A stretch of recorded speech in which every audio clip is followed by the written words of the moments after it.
iba niya sa gusto.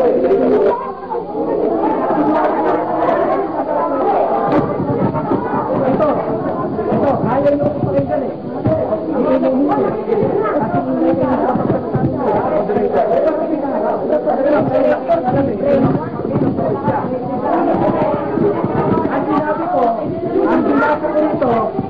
ang binasa ko nito, sandali, ang binasa ko nito, ang sinabi ng Supreme Court, kasama niya yung judge na sinabi sa pagdidesisyon na walang kasalanan si Mr. Soriano sa pag-i-issue ng tumalbog na cheque. Yun!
Ang tunay na Kristiyano hindi ka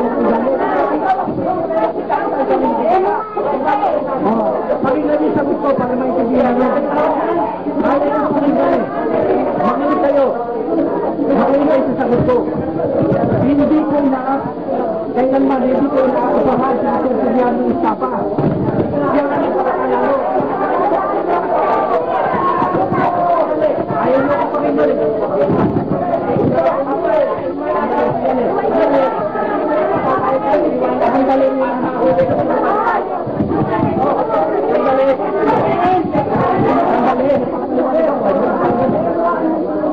Paano tayo magkakaunawan?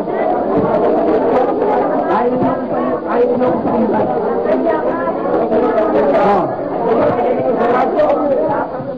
Tapusin niyo ang aking sagot sa kanila. Ito sinasabi ko. Huwag kayong magagalit. Ito ang sagot ko. Sinabi ko kanina, nagkamali ang Diyos sa pagpawalan sa anak kay Mr. Soriano sa kasalanan pag-i-issue ng talbog na cheque. Doon nagkamali ang Diyos sa Supreme Court. Kaya mo na sinabi yan, kanina mo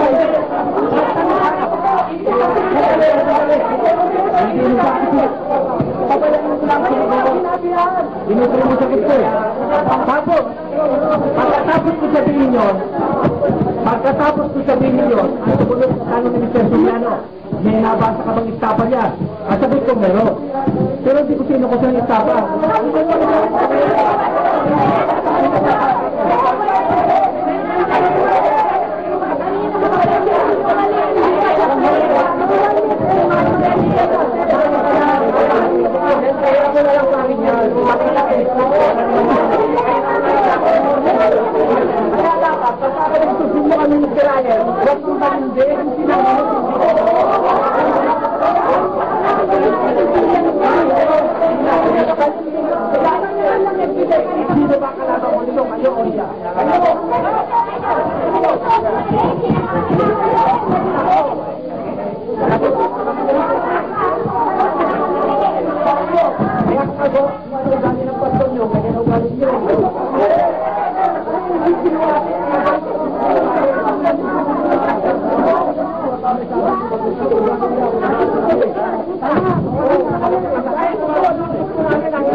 Kasi isa na kayo mga kababayan, no?